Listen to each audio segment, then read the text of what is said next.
कंगन को आरसी क्या, पढ़े लिखे को फारसी क्या।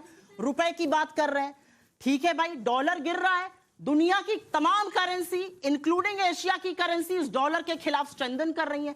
हम एशिया की वर्स्ट परफॉर्मिंग करेंसी क्यों है? अरे भैया, मुझे इस बात की शर्म है, इतने अच्छे दिन नहीं चाहिए थे कि पाकिस्तान के रुपए के खिलाफ हम 6% गिर गए, बांग्लादेश के टका के खिलाफ गिर रहे हैं, श्रीलंकन करेंसी के खिलाफ गिर रहे हैं, और सुन लीजिए, यूरो के खिलाफ गिर रहे हैं, सिंगापुर डॉलर के खिलाफ गिर रहे हैं, ऑस्ट्रेलियन डॉलर के खिलाफ गिर रहे हैं। तो रुपए की जब आप बात करते हैं तो इन सब चीजों का जवाब दीजिए कि डॉलर के गिरने के बावजूद रुपया स्ट्रेंथन नहीं हो रहा है। एशियन करेंसीज के कंपैरिजन में बोल रहे हैं, एक मिनट, बहुत लंबा बोले थे।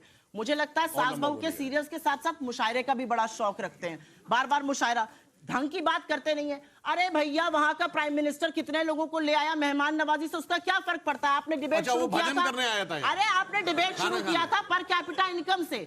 हिंदुस्तान की पर कैपिटा इनकम $3000, अमेरिका की पर कैपिटा इनकम $90,000 और यूके की पर कैपिटा इनकम $60,000। कौन सा कंपैरिजन कर रहे हैं? और अच्छी बात यह है कि हिंदुस्तान की बात करिए ना, आपका एक बब्बर शेर था, मेक इन इंडिया, मिमिया क्यों रहा है? 12.8%। आप तो पढ़े लिखे बच्चे हैं, आप पढ़ने वाले लोग हैं, आपको बताया गया था कैसे आपके माँ बाप आपका खर्चा उठा रहे हैं, अच्छी बात बताई गई थी। माँ बाप को खर्चा नहीं उठाना चाहिए, शिक्षा का खर्चा सरकार को उठाना चाहिए। और यहाँ पर एक छोटी सी बात जल्दी अपनी बात खत्म करती हूँ। एजुकेशन का बजट आज से 11 साल पहले 4.7% ऑफ द टोटल बजट था, वो गिरकर 2.5% हो गया है। 90,000 सरकारी स्कूल बंद हुए हैं और असलियत यह है कि हायर एजुकेशन का बजट जो आप लोग पढ़ रहे हैं वो 2.5% ऑफ बजट होता था, अब वो 0.9% है। तो एजुकेशन पर प्रहार आप करें, डिफेंस 17% होता था उसको गिराकर 13% पे प्रहार आप करें, और उसके बाद यहाँ पर मुशायरा मत पढ़िए सुधांशु जी, बात करिए, जवाब देखिए बाकी लोग फिर चेहरा देखते रह जाएंगे। अब थोड़ा सा रुक जाइए, चलो म्याऊं म्याऊं कर रहा है, म्याऊं म्याऊं म्याऊं म्याऊं। अरे गर्जना चाहिए था बब्बर शेर को। वैसे सास बहू के सीरियल की बात करते हैं, सास बहू की लड़ाई तो इनके पहले परिवार में हुई थी, देवरानी जेठानी की भी नहीं क्या हुई थी, और सास बहू छोटे छोटे मिमिक्री तो करके दिखा दिया। लड़ाई होगी तो परिवार छोड़ के चला जाएगा, उसकी क्या लड़ाई होगी? मैं शांति से बैठा, अब मैं बता रहा हूँ। परिवार वालों में ही मनमुटाव। हम लोग बजट पे हैं, बजट पे बोलिए। अब मिमियाने की बात कह रही है, मेक इन इंडिया नहीं हुआ। अरे भारत ने, हाँ बिल्कुल, इनकी बात सुनिए, इनके लेवल यही है, क्योंकि ये लोग तो वो थे। आपने अभी तक एक आंकड़ा दिया है बजट शो में, एक आंकड़ा दिया है, आपने म्याऊं म्याऊं किया है, आपने म्याऊं म्याऊं किया है, हमने तो आंकड़ा दिया है। अब सुनिए, भारत ने अपना एयरक्राफ्ट कैरियर जहाज बनाया, वो म्याऊं है। ब्रह्मोस बनाया, वो म्याऊं है। एक असॉल्ट राइफल बन नहीं है, वो म्याऊं है। सुनिए, हमारी सरकार आने से पहले मोबाइल फोन तो सब यूज करते हैं, 2 फैक्ट्री थी, हम बिगेस्ट प्रोड्यूसर, कंज्यूमर भी थे, प्रोड्यूसर नहीं थे। आज 340 फैक्ट्री हैं, $1 बिलियन का हमने एक्सपोर्ट किया, वो म्याऊं है। ये आईफोन की सबसे बड़ी फैक्ट्री भारत में लगी, वो म्याऊं है। अरे भाई, अपने टर्न पे बोलिए भाई, बीच में मुझे पता है ना, बोलने में म्याऊं करने में बहुत सारी समस्या हो जाती है। और ये लोग तो बताएं म्याऊं में कैसे। भारत की संसद के ऊपर जो शेर लगे थे, ये गए थे कोर्ट की, वो आक्रामक दिख रहे हैं, क्योंकि शेर भी इनको दहाड़ने वाले नहीं, म्याऊं म्याऊं करने वाले चाहिए थे। अच्छा ठीक है, अब इस बहस को आगे लिए चलते हैं। सिद्धार्थ जी एक सेकंड, सिद्धार्थ प्लीज प्लीज, छोटी सी बात प्लीज, उनको मत देती मौका, आपने उनसे शुरू किया, आपने बीच में बोला, क्यों नहीं कर सकती? क्यों भाई, क्यों नहीं कर सकती? मेरा प्रेरोगेटिव है, प्लीज छोटा सा जवाब, छोटा जवाब। सहयोगी दल को मौका दीजिए, सहयोगी दल को मौका दीजिए, हम देने को तैयार है। सहयोगी दल को मौका दीजिए। इंडी गठबंधन छोटा सा, अरे आप वाले भी लड़ रहे हैं, एनडी गठबंधन।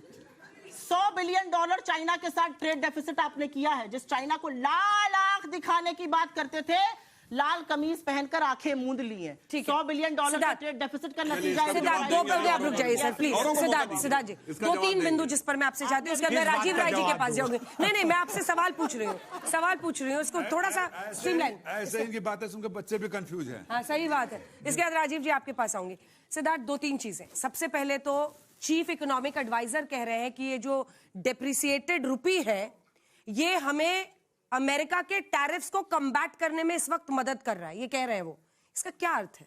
और कब जाकर, मतलब 92 हो गया है, मतलब कब जाकर, मतलब इसको सीरियसली लेने की जरूरत है? और ये डी डॉलराइजेशन क्या वाकई इतना आसान और सडनली हो जाएगा? देखिए, 2008 में रुपया 40 रुपये था डॉलर के लिए। 2013 में 68 हुआ। 2013 से अभी तक का अगर आप डेप्रिसिएशन देखेंगे क्यूमुलेटिवली, और ये पॉलिटिकल बात नहीं है, रुपी डेप्रिशिएट होता गया है। पिछले 4-5 महीने में क्यों ज्यादा हुआ? क्योंकि ट्रंप के टैरिफ्स का जवाब आप कैसे दें। आवश्यकता यह है कि अगर अमेरिका में हमारा निर्यात कम हो रहा है 50% के कारण, तो दूसरे मार्केट में हम भेजेंगे। अगर आपके किसी सब्जेक्ट में नंबर कम होते हैं, जो आपकी टोटल परसेंटेज है, आप प्रयास करते हो कि दूसरे स्ट्रॉन्ग सब्जेक्ट से ज्यादा लाएं। कोई मैथ में कमजोर है तो वो ट्राई करेगा दूसरे सब्जेक्ट से। इसलिए हमारे रुपये की कहानी 2 चैप्टर्स में है। एक लॉन्ग टर्म, पिछले 15-20 वर्षों से हमारी अर्थव्यवस्था में जो बदलाव आया है और हमारी जो डिपेंडेंसीज हैं। दूसरा पिछले 5-6 महीने का है।